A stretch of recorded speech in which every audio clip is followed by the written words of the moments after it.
In this episode of Watercolor Florals, I'll show you step by step how to paint one of the internet's favorite flowers, the peony.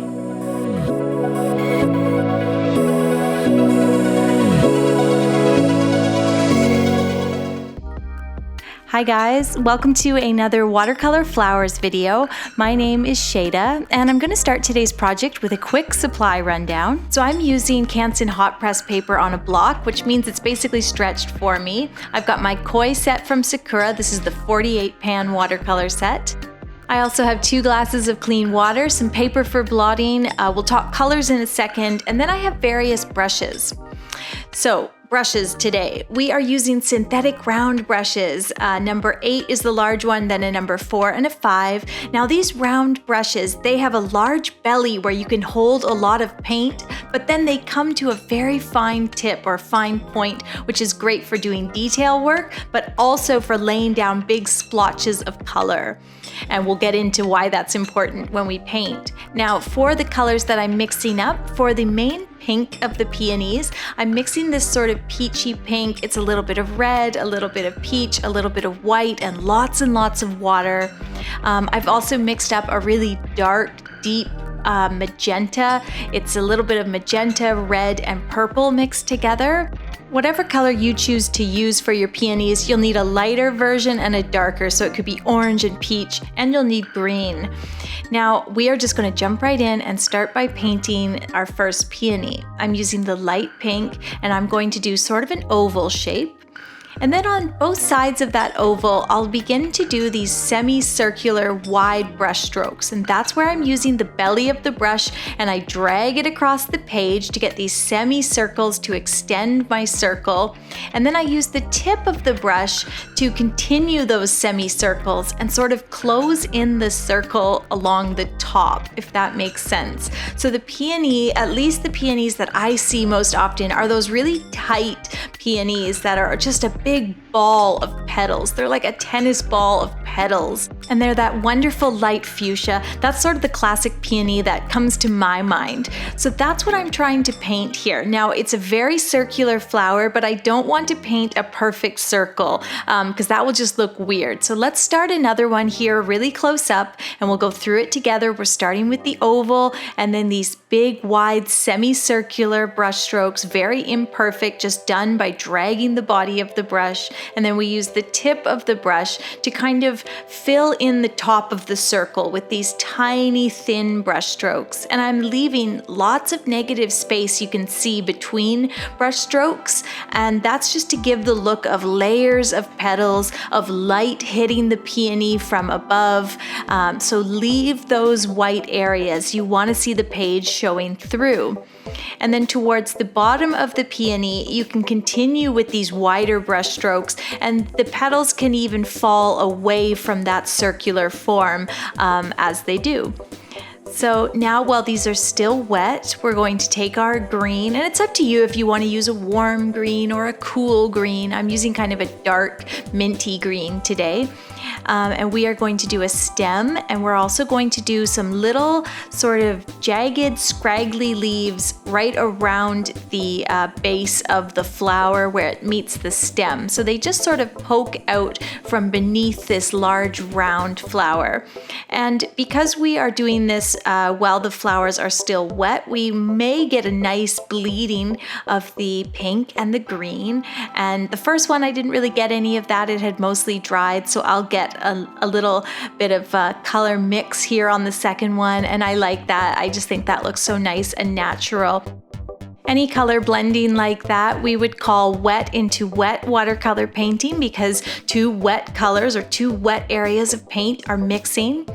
And right now, we are just laying down our first layer of paint for these peonies. So we're allowing the paint to blend slightly, but a lot of this painting we are going to create through a wet on dry technique. So we're just laying down our base layer right now, and then we're going to come back in once a a lot of this paint has dried, and that's when we're really going to add the detail. So right now, when you're focusing on these leaves and these flowers, you just want to think about the shape, and you want to make sure that you capture some of that negative space. So don't worry too much right now about shading. Just worry about the shape. You want this fat, rounded peony. You want negative space. You want to see those lines where the petals are or where the light might be hitting. So leave a little bit of page showing through. You can add a little extra paint. That's that wet into wet technique, but you don't need to do a lot of shading. And yes, it's great if you can get the green and the pink to blend a little where the leaves hit the petals. Wonderful, but don't worry about that if you're painting slow and you miss it like I did on the first flower. No big deal. We're going to add so much magic and punch to this painting with a wet onto dry technique. So we're going to allow this whole first layer to dry. Now on this last flower here, you can see me just blending together the pink and the green, and I'll flip this page around. Sometimes I find it's easier to paint petals if I'm pulling the brush towards me. I can move the brush in a more natural motion, more natural for me. So move the page as you need to. Add a few leaves along the length of each stem, and of course you've got the leaves poking out from the bottom of each flower. We are quickly coming to the end of what I would call sort of the first layer of this painting, the first portion, which is all that wet into wet, where we're working with wet paint. We're going to let this dry. It doesn't take long. Most of this painting is already dry, except maybe that last flower. And we are going to mix up a very dark green. So this is, I've used Hooker's green, Payne's gray, and just a little bit of sap green. And I have this very almost black green, and it's going to give me some wonderful contrast within this piece. So here's where we start having fun. You can see when I lay down this wet paint onto the layer that's already there, it's not blending with it at all because the paint on the page is already dry. So this allows me to create some really striking contrast within the piece. You can see I just used the belly of the brush to just add a splotch of color here and a splotch of color there. I might bleed it out a little with a clean wet brush, but it gives a wonderful amount of contrast. I've got a dark green on the page, but now I'm adding almost this black green, and I'm just adding it to portions of some of the leaves. I'm not overthinking it. I will add maybe a line down the center of a few of the leaves, and you can see this wonderful detail and definition and contrast that I achieved through doing this. And it's not hard. This is coming back in once the first layer is already dry and adding the detail wherever you want to. And you can move slow and you can think about it a lot, or you can just put a splotch of that black green wherever you want, and you don't need to overthink it. So this is really fun, and you have to get a little bit brave. You have to be able to say, I'm gonna place this really rich green on top. And now, this is the part I'm scared of. We are going to mix up some deep magenta. This is red and magenta and purple mixed together. And then I'm gonna mix that into my light pink. And I'm going to create shades of dark pink, and I'm going to do the same thing to the flowers. This is wet on dry. We are taking our wet dark paint and we are going to add some shading, some petals to these big round tennis ball flowers. So you can see that here I'm still using a semicircular brush stroke, dragging the brush across the page, adding deeper color, adding more pink, and it's a little bit scary, but like I said, you've got to be brave. We're going to do it. We're going to add this deep, rich black green, and we're going to add this wonderful magenta, dark pink, and we're going to really make these flowers pop.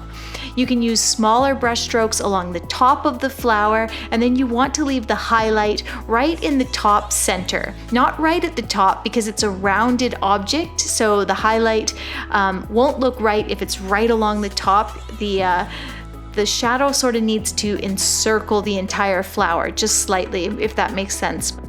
And here we're going to go for it again. I'm using the belly of the brush. I drag it across the page with bravery and confidence. And we are adding this really nice, rich pink to our very, very light pink. And it's by using a color palette with such high contrast, such a bold color palette, that we, I think, capture the look of the peony and also create a painting that is quite sophisticated, that has a real sophistication. Oh, as I said that, I just got some droplets of paint on my page. This can be a little scary because of course we can't paint over watercolors, but you can take a clean dry brush and sop up the paint and then use a wet clean brush to kind of bleed the stain out or smear it a little and then hit it with an eraser once it's dry. You'll never notice it.